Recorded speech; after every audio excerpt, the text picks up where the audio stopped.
안녕하세요. 김광삼의 찐국TV 김광삼 변호사입니다.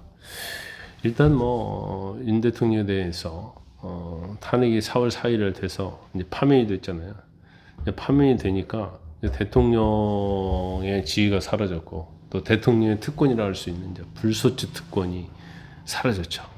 이제 그러다 보니까 대통령 직위에서만 내려오는 게 아니고 이제까지 이제 대통령의 직위로서로 누릴 수 있었던 이제 불소추 특권도 이제 사라지게 되면서 대통령에 대한 어떤 수사가 동시다발적으로 이루어질 가능성이 크다. 그러면 사실 어떤 파면, 탄핵의 이제 후폭풍이 대통령에게는 이제 엄청나게 크게 불어올 수밖에 없는 상황입니다. 그래서 앞으로 대통령에 대해서는 이제 재판이랄지, 그 다음에 검찰, 그 다음에 공수처, 경찰이 이제 어떤 사건을 수사하게 될 것이고, 또 경우에 따라서는 뭐 추가 기소도 되고요. 또 검찰이나 경찰, 공수처에서 또 구속하려고 또 시도를 할 가능성이 커요. 그래서 이런 부분에 대해서 여러분에게 좀 자세히 설명을 드리려고 합니다. 일단 이런 동영상을 시청하시기 전에 구독과 좋아요, 알림 설정 부탁드리고요. 또 이런 경찰, 검찰, 또 공수처 수사에 대해서 여러분 생각이 어떠신지 댓글을 달아주시면 일단 감사하겠습니다. 일단 이제 경찰이 하고 있는 수사에 대해서만 볼게요. 일단 경찰 비상계엄 특별수사단, 특수단이라고 하죠. 특수단에서는 일단 윤 전 대통령을 특수공무집행 방해 혐의로 입건해갖고 지금 수사 중입니다. 특히 윤 전 대통령이 지난 1월 3일 날 공수처가 법원에서 발부받은 체포영장 집행을 이제 대통령 경호처를 동원해서 이제 저지했다. 이런 의심을 하고 있는 거죠. 그래서 김성훈 경호처 차장이 비상계엄 때 동원된 이제 군사령관의 어떤 비협본, 단말기 정보 삭제 지시를 했는데 이 배경에도 이제 윤 전 대통령이 있다, 이렇게 경찰은 보고 있는 것 같습니다.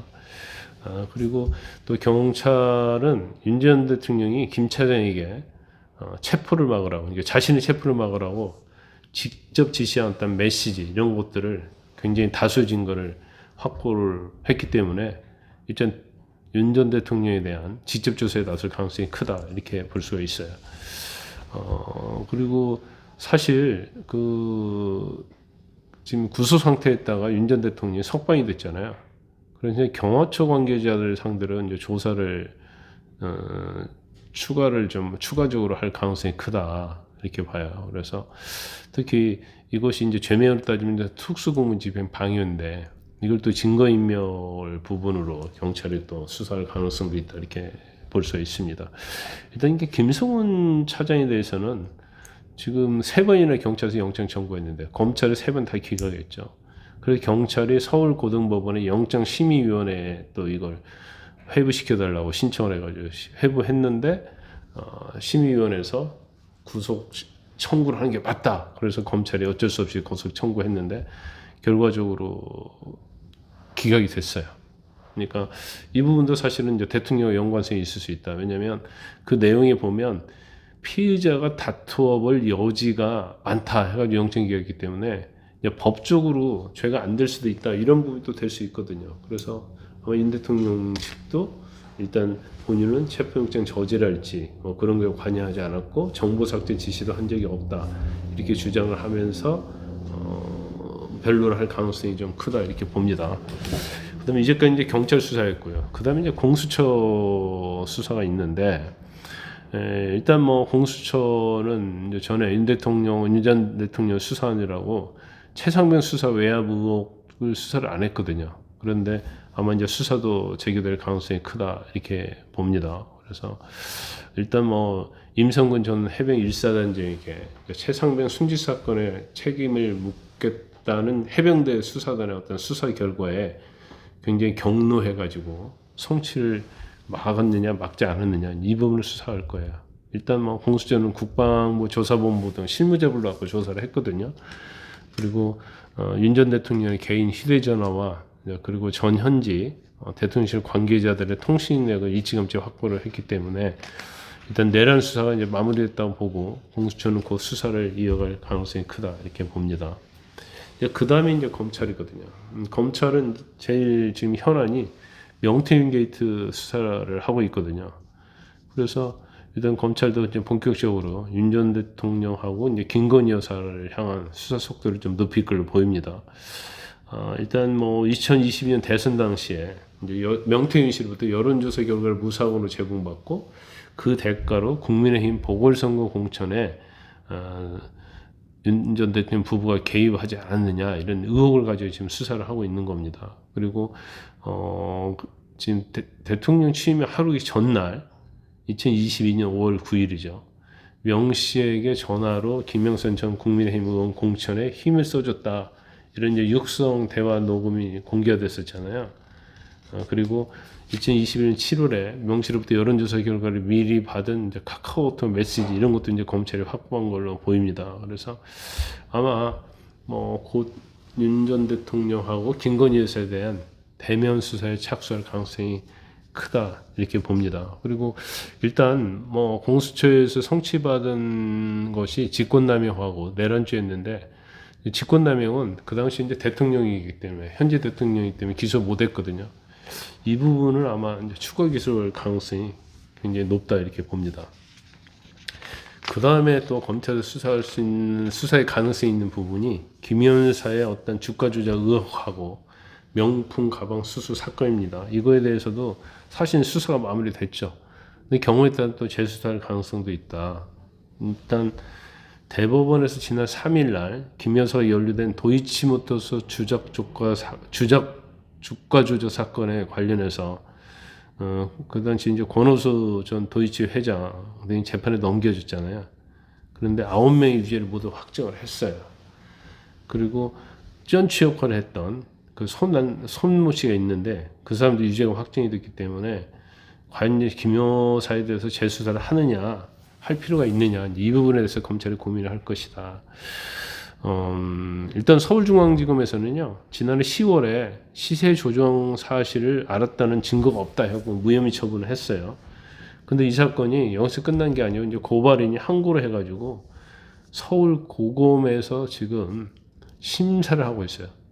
그래서 재기 수사를 할지 말지를 검토 중인 것이고, 그 다음에 이제 김 여사가 이제 최재형으로부터 명품 가방 받았다는 거에 대해서도 이제 직무 관련성이랄지 대가성이 없다 해서 역시 서울중앙지검에서 이제 무혐의 처분했었잖아요.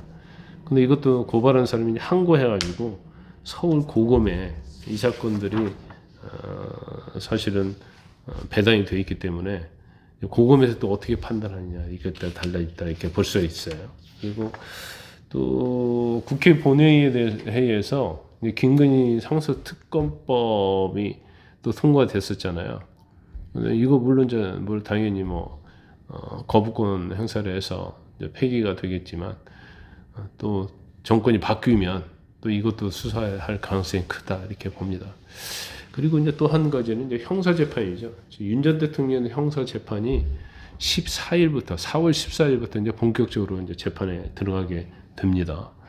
그런데 일단 헌법재판소에 이제 탄핵 결정이 났기 때문에 이제 탄핵 심판이 과연 형사 재판에 어떤 영향을 미칠까 이 부분을 저희가 또 생각해 볼 수 있는데 원래는 이제 별개의 재판입니다. 그래서 원칙적으로 영향을 미치지 않아요.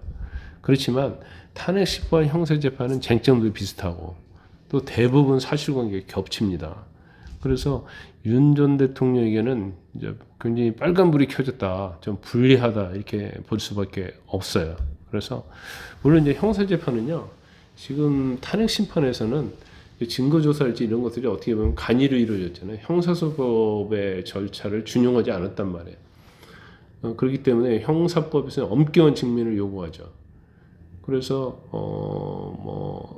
일단 윤 전 대통령에게 불리하게 진술했던 검찰 조서들, 김용현이랄지 기타 곽종군, 홍장원 이런 진술이 증거로 채택되기는 어렵지만 그 사람들이 증인으로 나와서 윤 전 대통령에게 불리하게 진술을 하면 결과적으로 굉장히 불리한 영향을 미칠 수밖에 없다 이렇게 보는데, 이제 한 가지 이제 여지는 뭐냐면 공수처에서 내란 수사를 했는데 그 재판부가 이제 수사권이 있느냐 없느냐에 대해서 물음표를 붙였거든요. 그래가지고 구속 취소 사유 결정을 구속 취소할 때 그 사유가 됐었잖아요. 그리고 이 재판부에서 공소권 수사 권한이 없기 때문에 뭐 증거도 다 위법한 증거고 또 뭐 증거 자체를 인정할 수 없다. 이렇게 된다고 한다면 이제 공소기각이랄지 이제 무죄 판결을 받을 수 있는 여지는 있습니다. 그래서 아마 형사재판도 이제 법리적으로 탄핵 심판 못지않게 시간도 많이 걸릴 거고 엄청난 논란과 논쟁이 있을 겁니다. 그래서 뭐 재판의 결과는 제가 볼 때는 뭐 한 6개월, 1년에 끝나지 않을 거예요. 상당히 많은 시간이 걸릴 겁니다.